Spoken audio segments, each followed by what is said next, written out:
والسلام على أشرف الأنبياء والمرسلين نبينا مولانا محمد وعلى آله وصحبه أجمعين أما بعد. Allah Subhanahu wa taala, puji dan syukur selalu kita panjatkan kepada Allah Subhanahu wa taala pada malam yang berbahagia ini.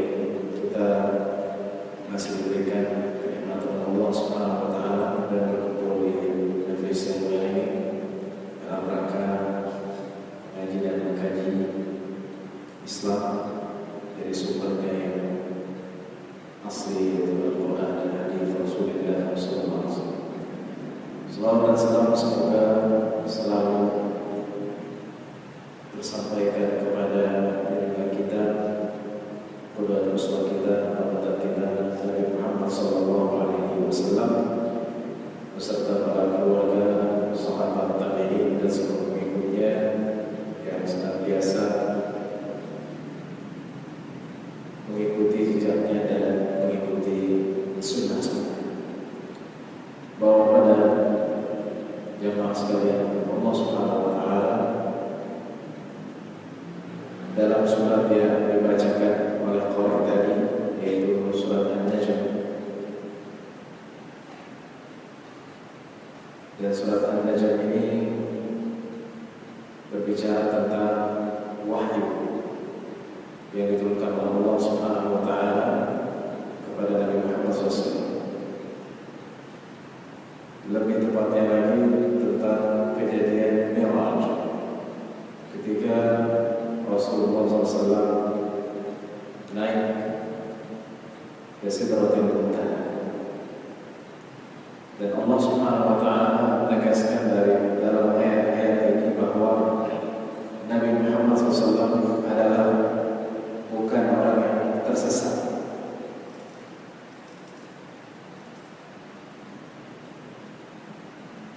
Karena Allah Subhanahu wa taala di sini mengatakan ma dhalla sahibukum wa ma ghawa, bahwa temanmu tidaklah sesat, wala ghawa, dan juga tidak menyimpang dari jalan yang benar. Maka di saat dia penuh dengan kesesatan, di saat orang menyimpang dari Allah Subhanahu wa taala, maka hendaknya kita menjadikan Rasulullah SAW satu-satunya panutan kita.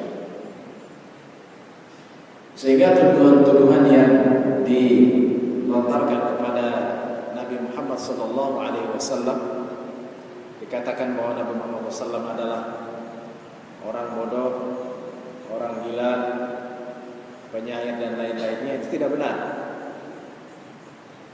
Semua itu adalah bentuk kebencian terhadap Rasulullah sallallahu alaihi wasallam.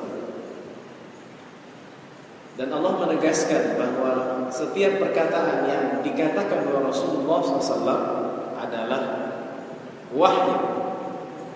Sudah dikatakan, wa ma yantiqu 'anil hawa in huwa illa wahyu yuha.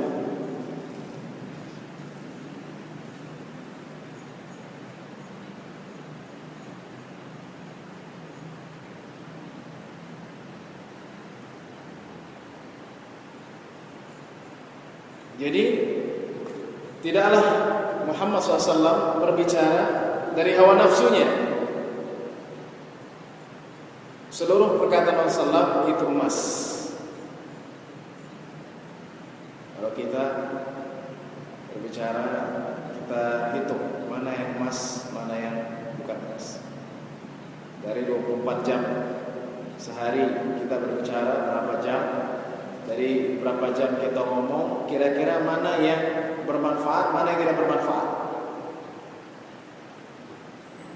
Apakah diskusi kita banyak berbicara tentang yang tidak bermanfaat? Kita hitung saja. Ternyata misalnya kita berbicara lebih dari 3 jam atau 4 jam. Dari 4 jam itu yang kita gunakan untuk membaca Al-Quran, yang kita gunakan untuk berbicara masalah agama, membahas ilmu-ilmu agama, membahas yang bermanfaat hanya setengah jam. Maka lebihnya adalah gosip ataupun berbicara hal-hal yang tidak perlu. Apalagi lagi seru ya, pertandingan bola, maka yang kita bicarakan Ronaldo dan Messi misalnya. Dan itu kalau kita ngobrol pemain sepak bola bisa lebih dari setengah jam ataupun sampai sejam. Tapi ketika membaca Al-Quran, kita tidak mampu atau kita tidak kuat untuk membaca lebih dari setengah jam. Jadi yang dikatakan oleh Rasulullah adalah wahyu. Ini adalah prinsip bahwa setiap perkataan Rasulullah adalah wahyu, tidak ada yang sia-sia.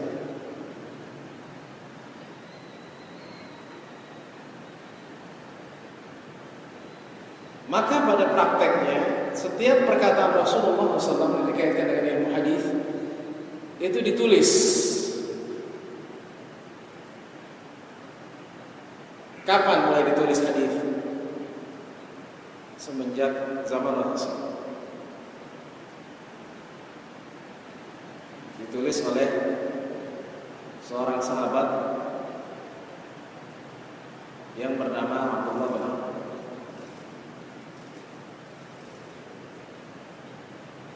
Tapi tidak meluas seperti pencatatan Al-Quran, karena Rasulullah takut khasyata an yakhtalit Al-Quran bis sunnah. Jadi takut Al-Quran bercampur dengan sunnah, dengan hadis. Tapi Abdullah bin Amr ya, Ibn al-As mencatat hadis tersebut. Sekarang Rasulullah berapa kali berkata? Banyak atau sedikit? Banyak. Inilah yang disebut dengan sunnah qauli. Hadis itu dikumpulkan, perkataannya, kemudian perbuatannya, dan penetapan, bahkan juga sifatnya baik, sifat fisik ataupun akhlak. Sehingga ada ratusan ribu hadis, bahkan mungkin sampai 1 juta hadis. Bayangin, ulama hadis menulis hadis-hadis ini dengan sanad sampai Rasulullah SAW. Jadi kalau orang perawi ya, musannif itu seperti Imam Bukhari, Muslim, Abu Dawud, Tirmidzi, Nasai, Ibnu Majah, menulis hadis itu nggak langsung qala Rasulullah, enggak ya, itu namanya bukan hadis ya, atau hadis yang terputus, tidak ada sanadnya. Mereka para musannif menulis hadis ini dengan sanad. Sanad itu adalah rangkaian perang antara Imam Bukhari sampai Rasulullah, minimal itu 3 orang, maksimal bisa lebih dari 4 ataupun 5. Jadi satu hadis ada 5 perawi. Kalau ada 1000 hadis, tambahin aja perawinya. Imam Bukhari mencantumkan dalam sahihnya 7.000 hadis. Ya. 7.000 hadis. 7.000 sekian hadis. Berarti Imam Bukhari mencantumkan dengan sanad-sanad, dengan rangkaian perawi. Ya. Kalau satu hadis ada 5 perawi, maka dikalikan saja 7.000 dikali 5 berapa? 30. Ya. Ada 35.000 perawi dalam Sahih Bukhari. Ya. Kalau misalnya perawi itu berbeda, itu artinya bukan saja hadis. Maksud saya bukan saja matannya, tapi juga sanad. Siapakah yang mengajarkan Rasulullah SAW? Allamahu syadidul quwa.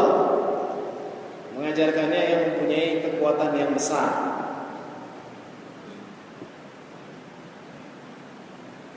Dzu mirratin fastaw.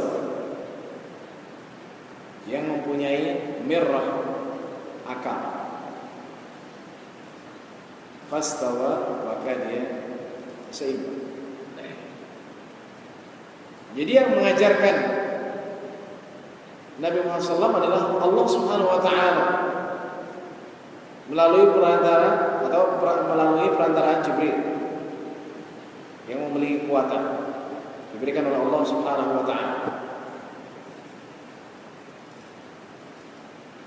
Di sini diceritakan bagaimana Rasulullah SAW mendekat, qaba qausaini aw adna, thumma dana fatadalla. Kemudian Rasulullah SAW mendekat.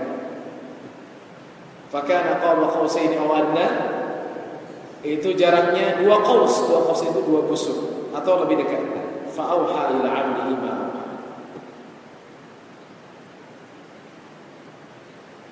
Maka memberikan wahyu kepada hambanya yang Allah inginkan berupa wahyu. Jadi Rasulullah SAW adalah orang yang diberikan kemuliaan dengannya. Dan Rasulullah SAW menerima wahyu di Sidratil Muntaha. Dan pandangan itu tidaklah dusta. Laqad ra'a min ayati rabbih. Sehingga ajaran-ajaran yang dibawa oleh Rasulullah SAW kita harus yakini kebenaran. Kita tidak boleh meragukan satu saja dari ajaran. Ya, misalnya belakangan ada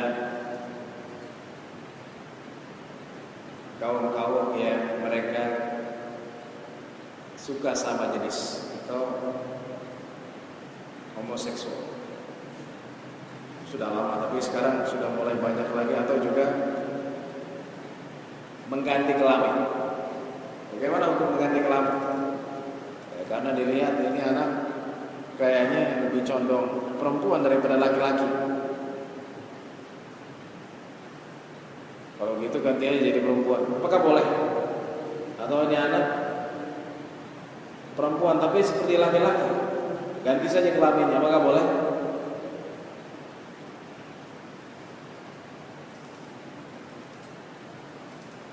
Seseorang yang dia dilahirkan dengan kelamin berbentuk laki-laki tidak boleh diganti menjadi perempuan. Juga sebaliknya. Kecuali dia mempunyai kelamin ganda, berbeda. Atau dia laki-laki tapi kelaminnya perempuan, itu ada, tapi jarang. Tapi kalau dia dilahirkan dengan kelamin yang jelas laki-laki atau perempuan, kemudian dia mempunyai sifat yang condong kepada atau dia seperti perempuan, maka jangan dia menjadi perempuan, tidak. Dia harus diarahkan untuk menjadi laki-laki. Ya. Jadi kita harus yakini pernikahan sesama jenis itu tidak dibenarkan.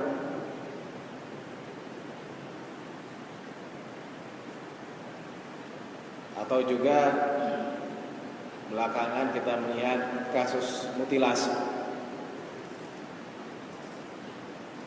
Jadi mutilasi ini sekarang banyak dilakukan dan kita dengar.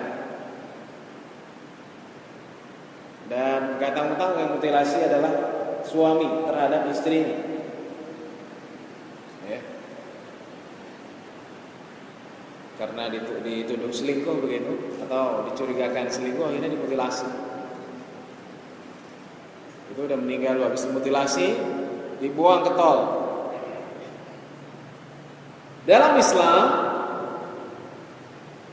Rasulullah SAW menjelaskan ada mutilasi, tapi Rasulullah SAW melarang. Itu juga dalam konteks perang. Rasulullah SAW bersabda dalam hadis yang diriwayatkan oleh Abu Dawud, Tirmidzi dan Ahmad, dari Abu Darda radhiyallahu anhu, qala Rasulullah sallallahu alaihi wasallam, qatilu man kafara billah wa la tumaththilu wa la taqtulu walida. Jadi perangilah orang yang kufur kepada Allah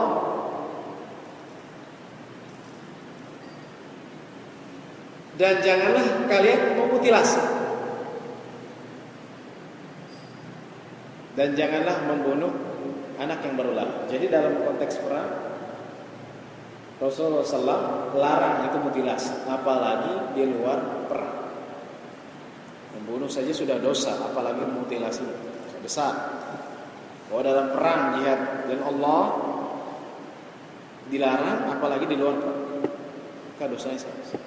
Jadi ajaran-ajaran Rasulullah SAW kita harus yakini. Ya, di sini kalau kita baca afara'aitumul Lata wal Uzza, ya, wa manata tsalitsatal ukhra alakumuz dzakar wal untha tilka idzan qismatun dhiza, itu berbicara tentang Lata dan Uzza. Bahwa mereka kaum Quraisy mempunyai tuhan-tuhan.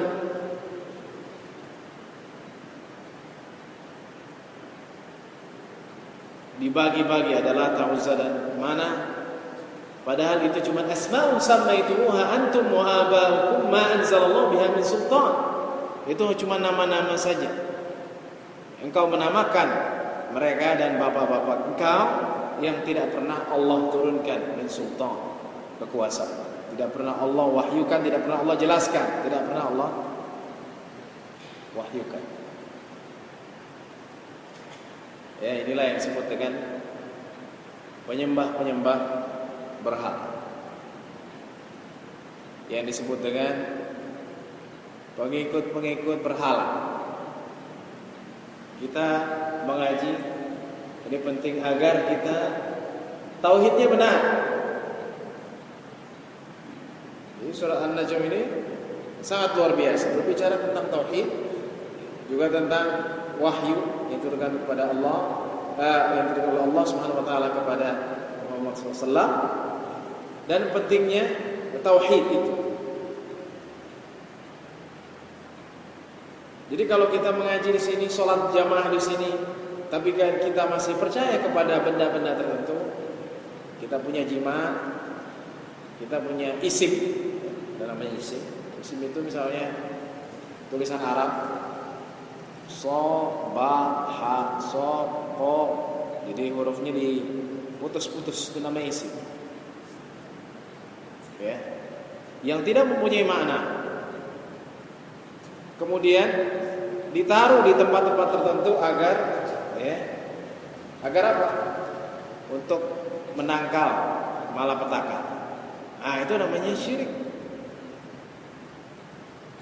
Ya, so, ko, ja, diputus. Ini isim, mungkin bapak-bapak pernah lihat. Ya. Kemudian di dalamnya ada gambar apa? Ada simbol tertentu.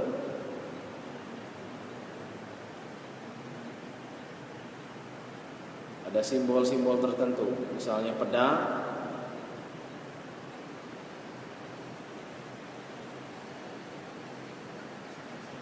ini namanya isim. Dan beberapa kali saya dapatkan orang yang mempunyai isim, itu dipajang di rumah, ya, agar rumahnya selalu aman. Ya, apapun simbol-simbolnya ini namanya isim. Jadi isim ini syirik, jimat, atau kita mempunyai benda yang kita yakini itu sakti. Ya, misalnya kita punya cincin, kita yakini dengan cincin ini saya menjadi orang yang kuat. Enggak boleh. Kalau saya lepas cincin, nanti kekuatan saya hilang. Nah, itu juga artinya kita percaya kepada benda-benda tertentu mempunyai kekuatan. Itu juga syirik.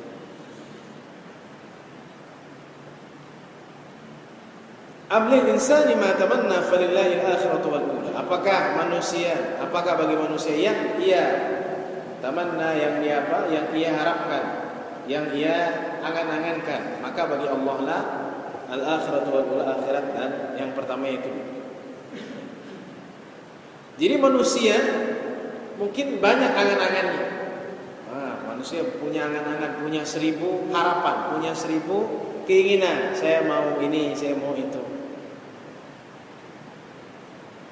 Tapi kata Allah, falillahil akhiratu wal ula. Bagi Allah lah akhirat dan yang pertama. Itu yang kita harus yakin. Al-akhirah wal ula. Yang terakhir dan yang pertama itu akhirat dan dunia.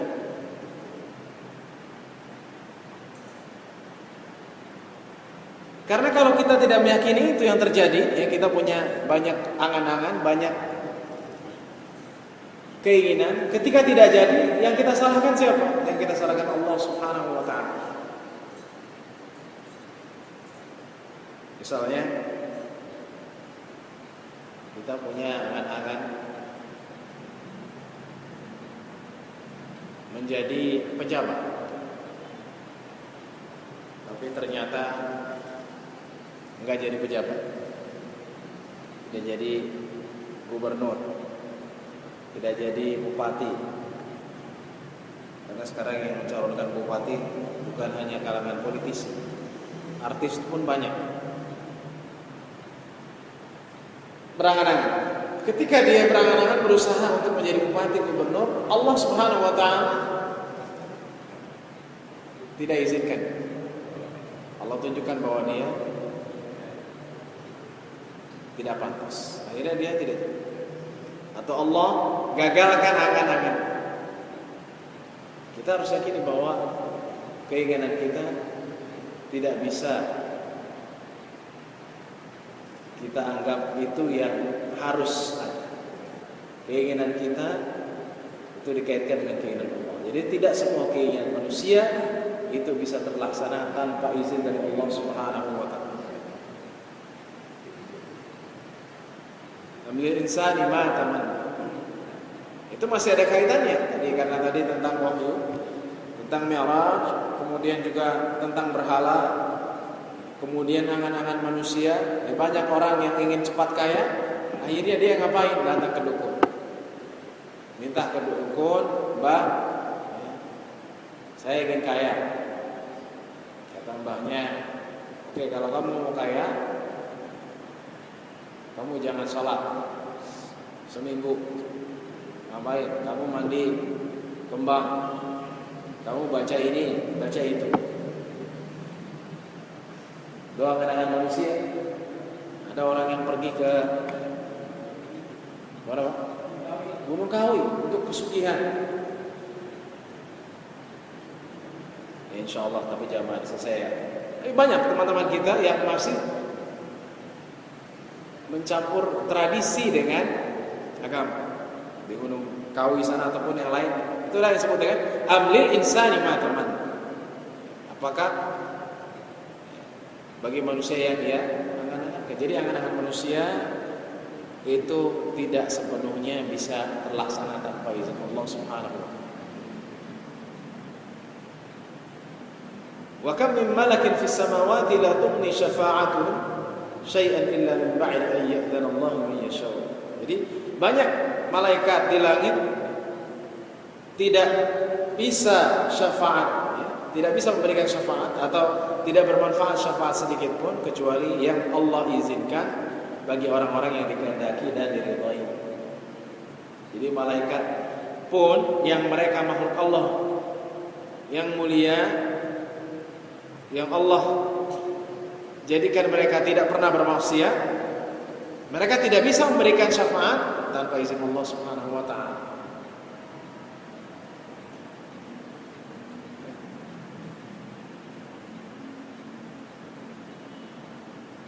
Jadi semuanya bergantung kepada izin Allah Subhanahu wa taala. Izin Allah Subhanahu wa taala.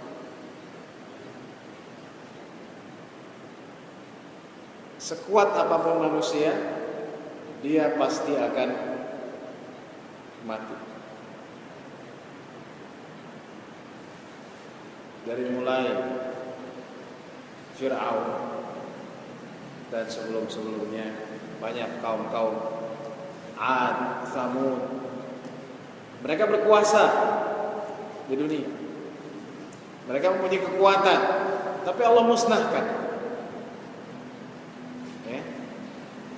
Hugo Chavez 17 tahun memimpin Venezuela mati. Dan semua penguasa akan mati. Tidak ada yang berkuasa lagi kalau Allah sudah matikan mereka.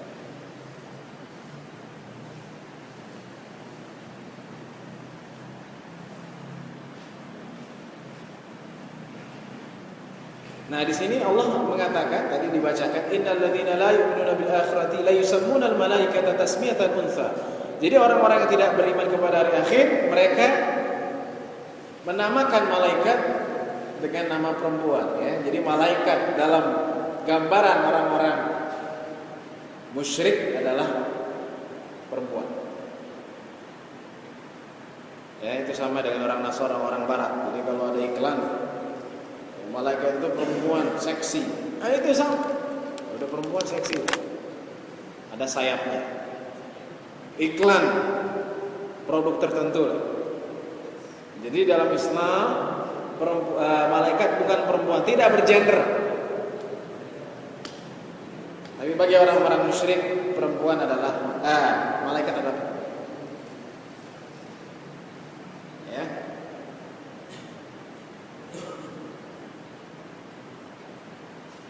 Itu agama-agama seperti Kristiani, ya seperti itu. Ataupun di luar Islam, mereka meyakini bahwa namanya angel itu adalah perempuan.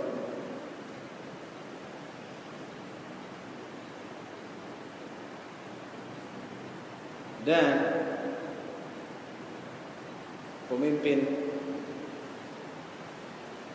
Nasrani yang saya maksud adalah Katolik sekarang dalam masa transisi karena Paus Benediktus mengundurkan diri. Dan itu pertama kali dalam sejarah Paus, tidak ada Paus yang mengundurkan diri. Dari mulai Paus pertama sampai Paus kesekian, Benediktus itu baru pertama kali Paus mengundurkan diri, katanya dengan alasan kesehatan. Ya, itu Paus. Ternyata diselidiki ada penyimpangan di gereja. Sekitar 2 minggu yang lalu atau lebih sedikit, ditemukan uskup dan pendeta-pendeta ini main di klub malam. Dugem.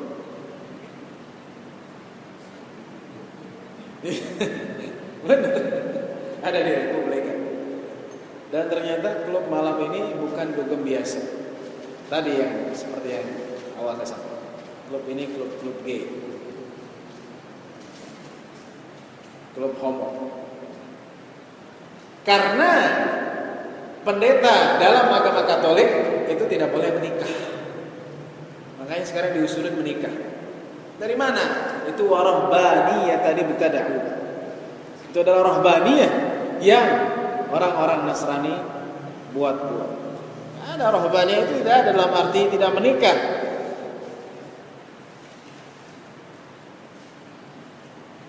Ada penyimpangan sehingga Paus menikah.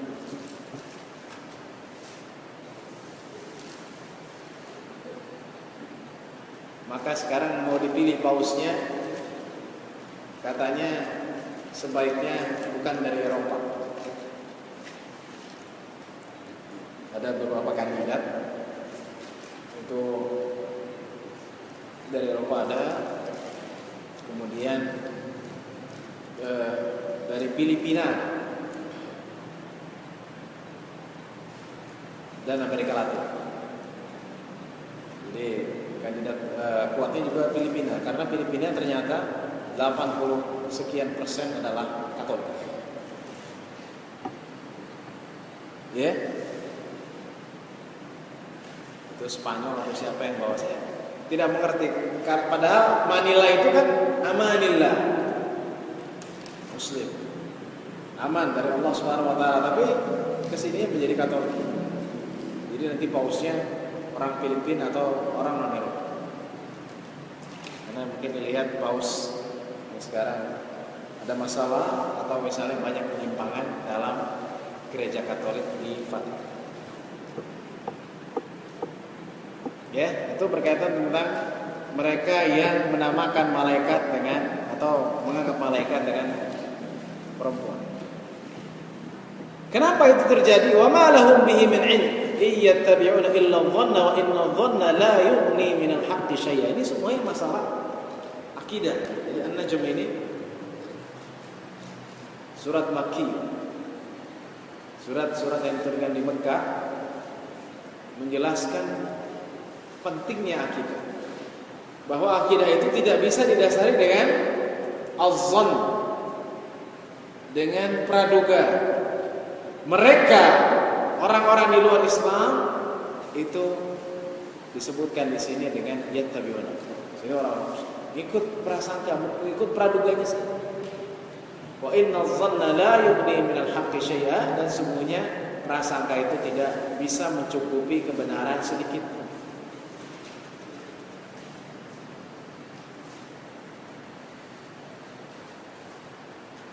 Sampai sekarang mereka masih ragu tentang kematian daripada Yesus atau Isa, dan Allah SWT abadikan itu. Wa innal ladzina ikhtalafu fihi la fi syakkin min ma lahum bihi min ilmin illa ittiba'a dhanni wa ma qataluhu yaqina.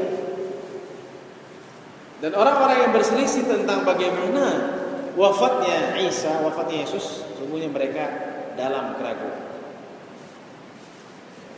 Jadi disalib atau tidak, akhirnya disalib, mereka ragu. Dan kata Allah, wa ma qataluhu yaqina, sungguhnya mereka tidak membunuh Isa alaihissalam dengan yakin.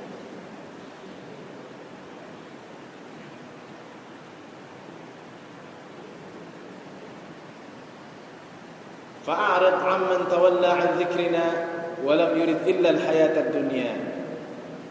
Dzalika mablaghum min al-'ilm inna rabbaka wa'lamu man dhalla 'an sabilihi wa huwa a'lamu biman ihtada. Maka berpalinglah dari orang-orang yang berpaling dari mengingat kami, mengingat Allah Subhanahu wa taala, dan tidak ingin kecuali kehidupan dunia. Jadi kalau kita melihat orang yang berpaling dari jalan Allah, maka berpalinglah darinya, dan dia hanya ingin dunia.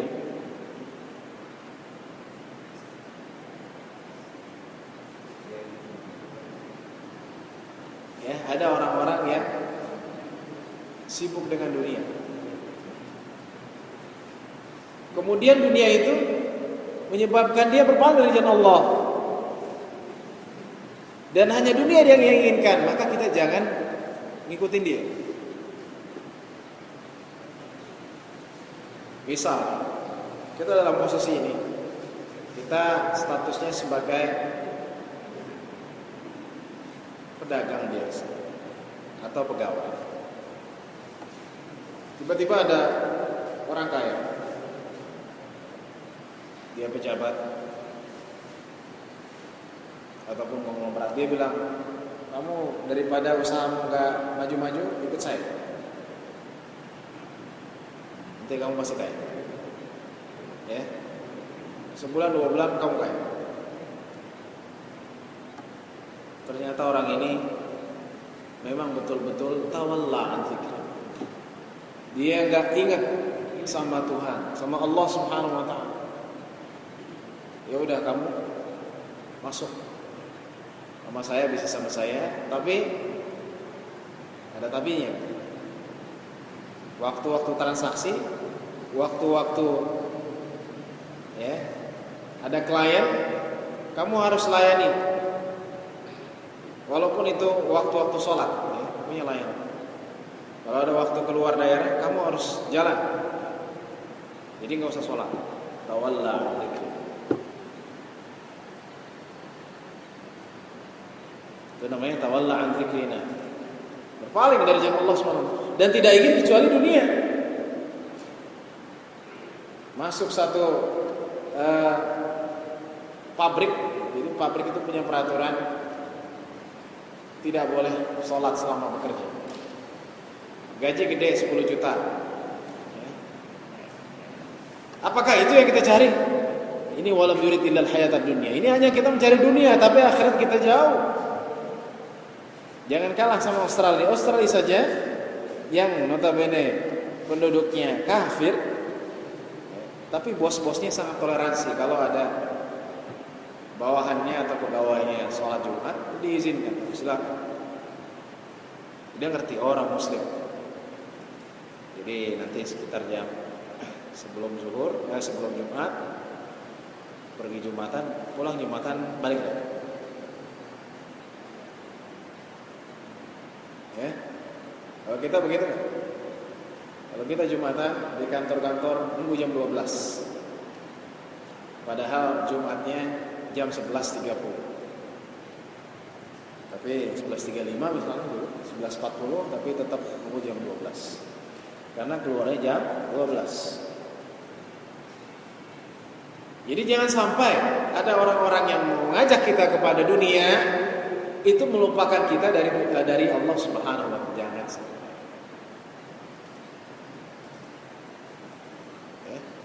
Sebelum dia menjadi caleg, misalnya rajin ke masjid, sudah takwa pengajian, ada yang bisikin dia di partai tertentu, kamu masuk partai nanti saya jadikan caleg, dapil mana? Akhirnya dia masuk, kamu pasti jadi anggota legislatif Depok dari partai. Ketika dia masuk partai, yang tadinya dia rajin ke masjid, sibuknya sampai melupakan dia dari masjid. Sore rapat, malam rapat lagi, subuh kecapean, ngantuk masuk. Itu tawalla dzikr. Berarti nggak boleh Pak Ustaz partai. Oh, silahkan saja. Saya tidak melarang. Tapi kalau sampai terjadi seperti itu, maka itu tawalla dzikr. Kalau sampai urusan partai menjauhi manusia, menjauhi seorang hamba dari ibadah, maka itu lam yurid illal hayat.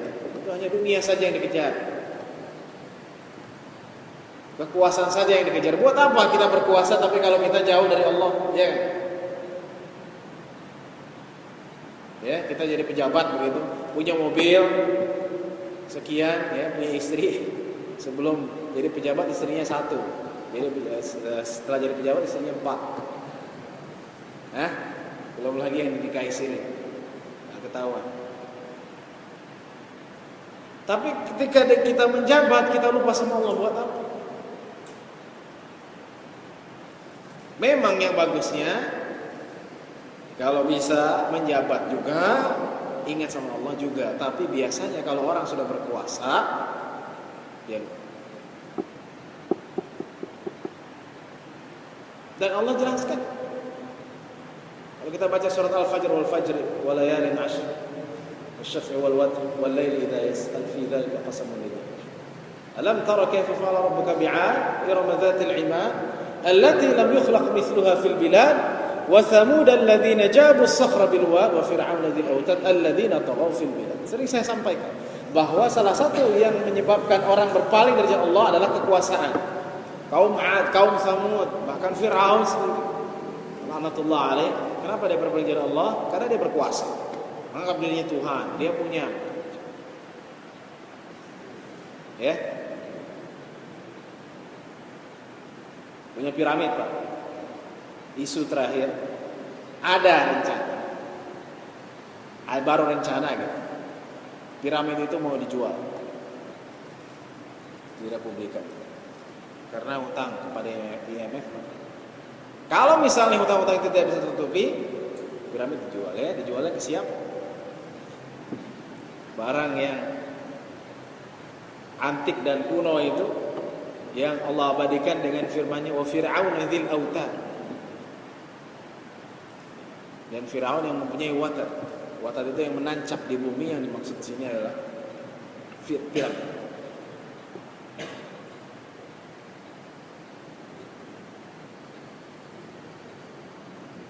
Maka jauhilah orang-orang yang berpaling dari mengingat kamu dan tidak ingin kecuali dunia. Jadi kalau ada orang yang ingin dunia, dia juga harus ingat pada Allah SWT. Itu adalah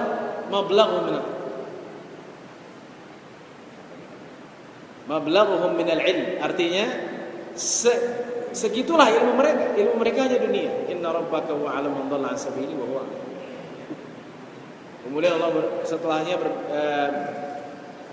berbicara tentang balasan, yajziyal ladzina 'amilu yajziyal ladzina asa'u bima 'amilu wa yajziyal ladzina ahsanu bil husna. Bagi Allah apa yang di langit dan di bumi untuk membalas orang-orang yang melakukan keburukan dengan yang mereka amalkan dan membalas orang-orang yang baik dengan kebaikan. Jadi kalau kita baik, insya Allah Allah juga akan memberikan kebaikan kepada kita. Asa'u bima 'amilu ahsanu bil husna. Baik. Jadi Allah memberikan balasan tergantung amalan kita. Kalau kita hidup baik, insya Allah. Kalau kita hidup buruk, balasannya juga yang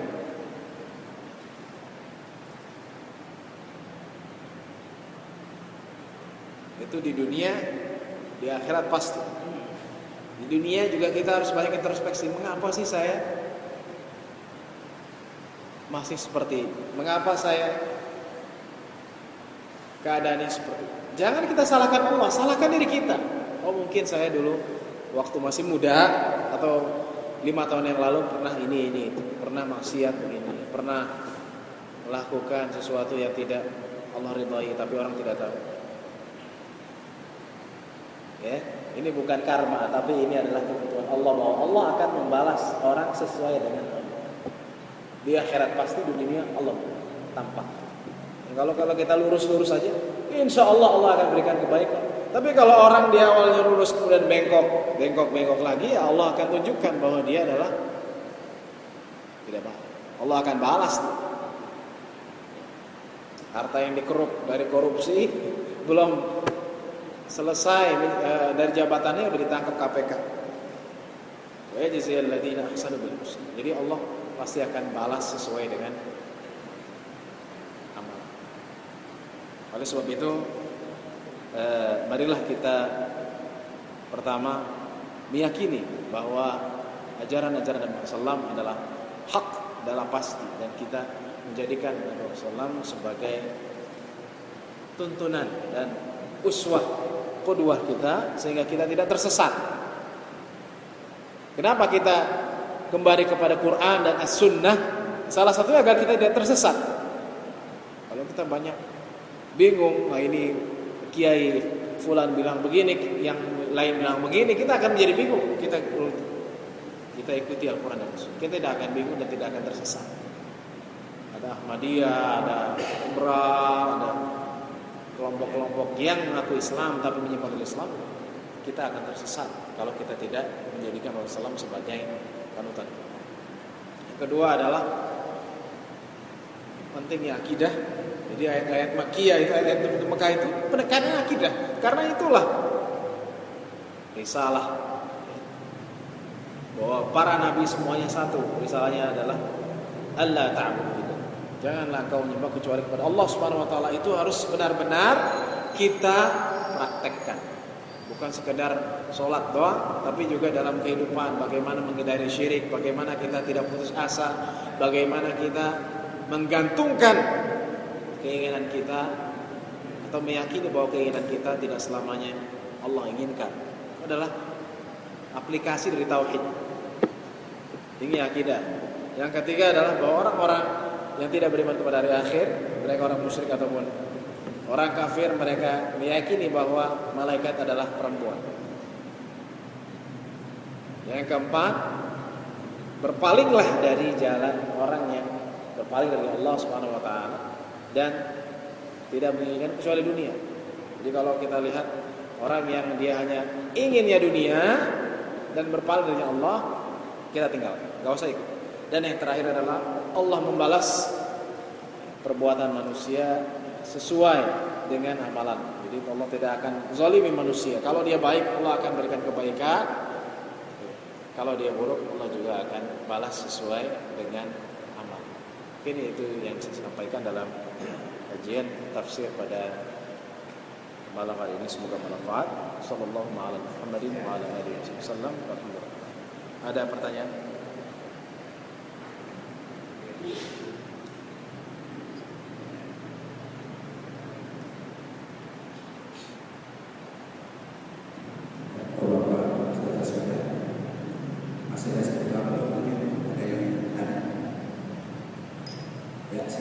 Ya, silakan.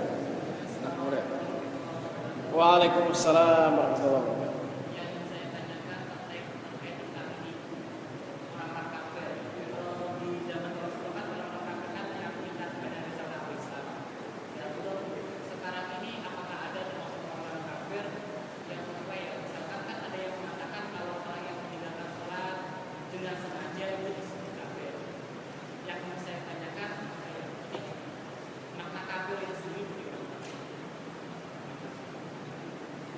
Ada lagi? Baik saja. Jadi mana kafir? Secara bahasa kafir itu dari al-kafru. Al-kafru itu artinya menutup. At-taghtiyah. Jadi al-kafru itu at-taghtiyah, menutup.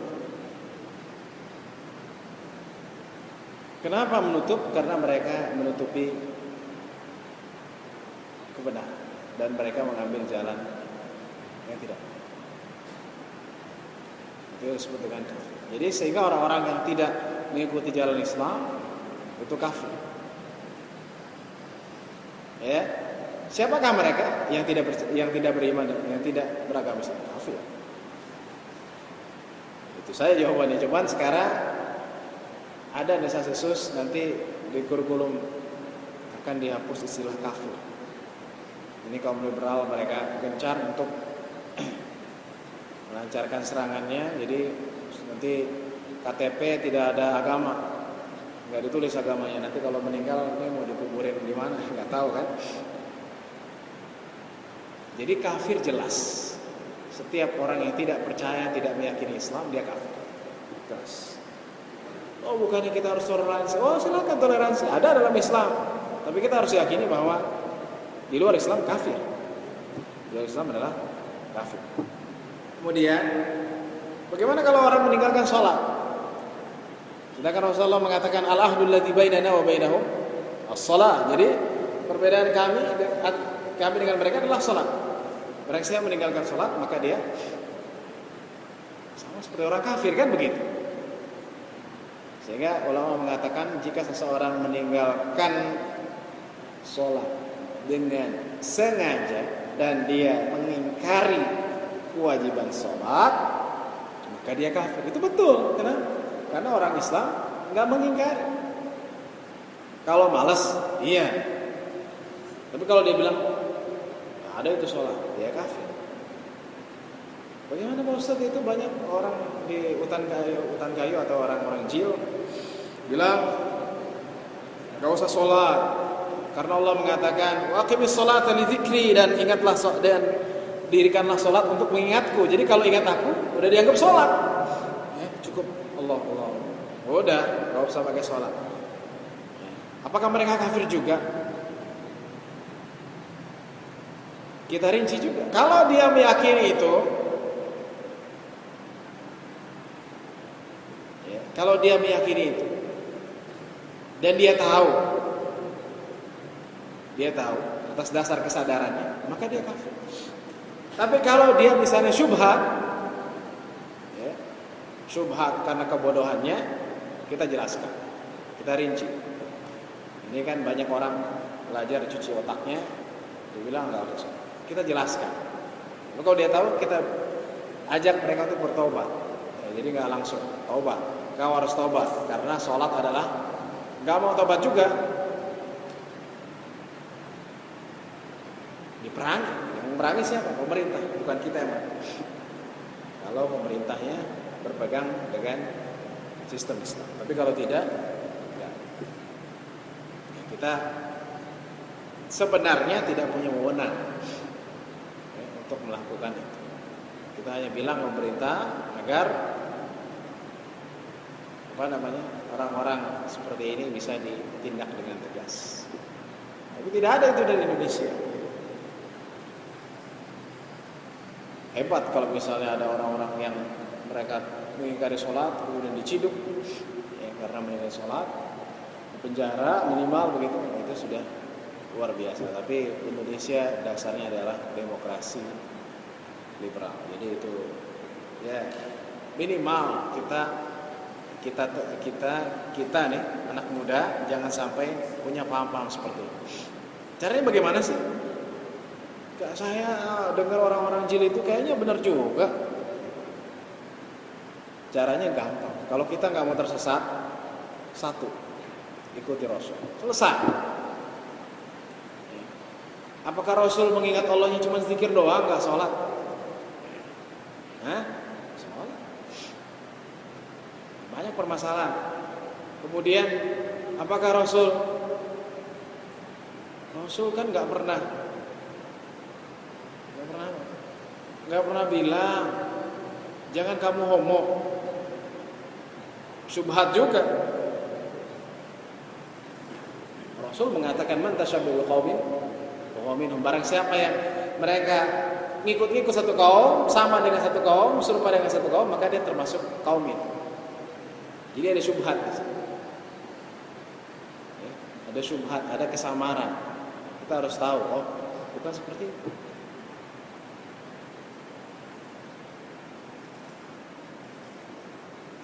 Misalnya kasus yang belum lama juga masalah pemerkosaan. Orang-orang yang nggak senang sama Islam, orang-orang jil bilang nggak ada itu hukum pemerkosaan dalam Islam.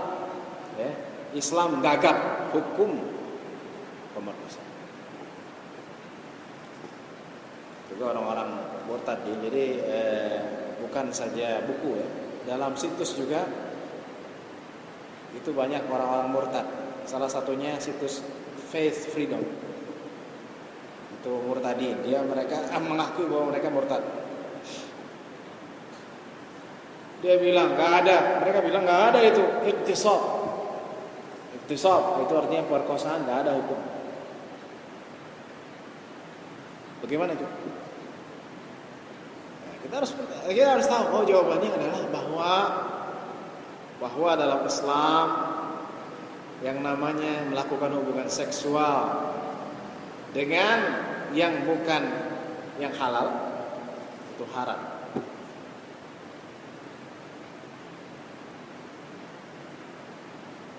Apalagi dengan paksa. Itu jawabannya. Sehingga ulama ijma sepakat bahwa had hukuman orang yang memerkosa sama dengan orang yang berzina. Kenapa? Karena ada kesamaan. Itu apa? Melakukan hubungan itu. Bedanya apa? Kalau zina taradhi, sama-sama suka. Kalau pemerkosaan memaksa. Pak Ustaz, ini yang dipaksa alias yang diperkosa dapat dosa atau tidak? Tidak. Karena dia posisinya terpaksa. Ya. Posisinya terpaksa. Rasulullah SAW bersabda, Innallaha wada'a an ummati an-nisyan wal khata' wa sukrihu alaih. Allah mengangkat dari umatku lupa, kesalahan dan yang dipaksa atasnya. Walaupun hadis ini bermasalah, tapi Allah SWT mengatakan yang lebih tegas, illa man ukriha wa qalbuhu mutmainnun bil iman. Itu jelas. Dalam masalah iman saja, kalau orang dipaksa untuk mengucapkan kekufuran, kemudian dia mengucapkan kekufuran karena terpaksa, Allah ampuni. Apalagi ini adalah perkosaan. Jadi orang yang dipaksa, yaitu yang diperkosa tidak mendapatkan dosa. Jadi jelas, ya, tidak ada syubhat. Jadi hal-hal seperti ini, apalagi anak muda senang baca begitu kan filsafat, wah benar juga ya katanya. Bagaimana caranya? Ya, kita mengkaji Islam dari sumbernya Al-Quran dan Hadis. Dan segala syubhat, segala kesamaran kita jawab sesuai dengan Al-Quran dan Hadis. Ada lagi?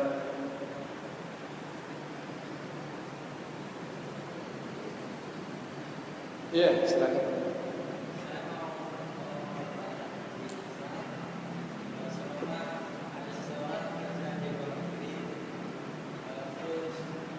Di mana? Kerjanya di mana?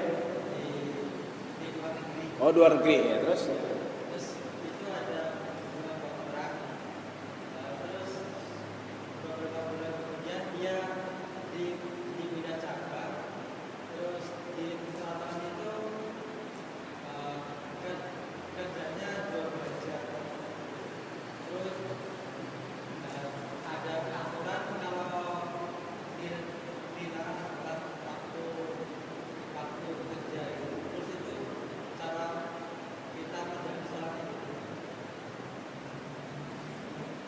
Ya, ini adalah problematika di negara-negara yang minoritas Muslim.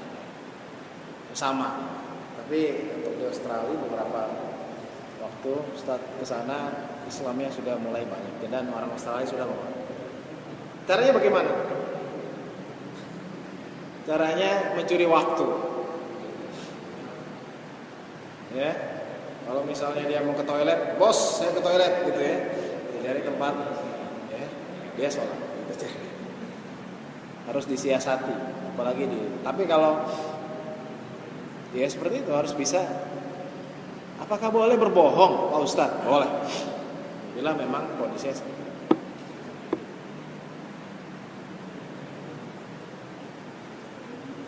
Ya. Tapi kalau sudah banyak, misalnya nih, di pabrik itu ada atau di kantor. Kalau satu mungkin, nanti kalau sudah banyak orang Islam, bisa ngomong, kami orang Muslim nih 5 nih, minta senggang waktunya, itu lebih bagus. Tapi kalau masih satu, biasanya nggak boleh gitu kan? Jadi keluarin kita nyuri-nyuri waktu. Kalau sudah banyak kita mengajukan, insya Allah Allah akan berikan jalan. Saya nggak tahu di mana negara banyak tepatnya di mana nggak tahu. Tapi kalau Amerika yang saya dengar ada juga jemaah di Sydney juga pernah lama di Amerika. Itu mereka mempunyai namanya undang-undang anti rasisme. Jadi Amerika yang seliberal itu dia punya undang-undang itu. Jadi kalau misalnya ada orang ngelecehin atau misalnya orang-orang ngebuang masjid atau misalnya orang-orang ngapain orang Muslim, itu bisa dikenakan hukum. Itu di Amerika. Jadi masih jadi maksud saya di Amerika masih luas. Di Australia lebih. Bahkan saya mendapatkan cerita salah satu jamaah, Pak. Dia perempuan. Cuma sendiri, pakai jilbab, perempuan, ya, dan posisinya penting di perusahaan. Dia bilang saya Muslim. Perusahaan apa? Ya? Maka mereka menghargai. Setiap kali rapat gitu kan, biasanya ada minum-minuman keras, ini enggak. Jadi ketika rapat itu dia paling minuman soft drink atau minuman yang biasa. Jadi itu tergantung daerah ya. Tapi yang saya dengar memang kalau Prancis itu agak ekstrim. Jadi orang-orang yang berjilbab itu disuruh buka. Saya nggak tahu kalau Prancis, tapi kalau Australia, setahu saya itu toleransinya lebih baik daripada negara-negara Eropa atau negara-negara Barat. Ada lagi? Iya sekarang. Waalaikumsalam. Iya.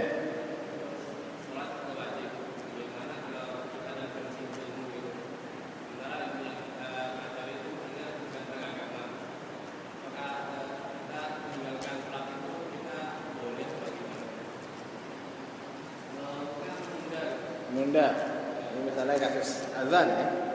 Kalau azan sholat dulu apa lanjutin? Nah. Halo.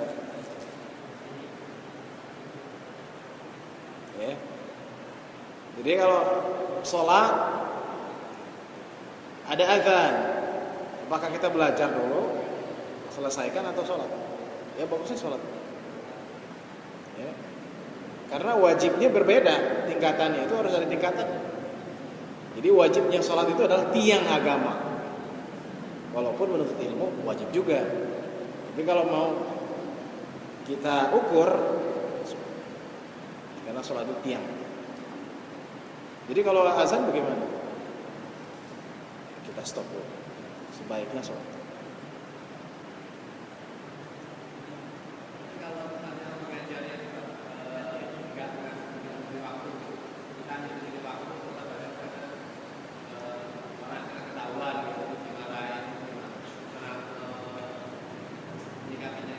Itu harus dari pimpinannya gimana.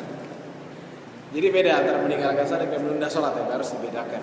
Karena itu kan, oh mungkin ini jam 12 tanggung mata pelajaran sampai jam 12:30, beda dengan orang yang meninggalkan sholat. Tapi tanggung begitu. Tapi kalau ditanya yang mana yang baik ya sholat.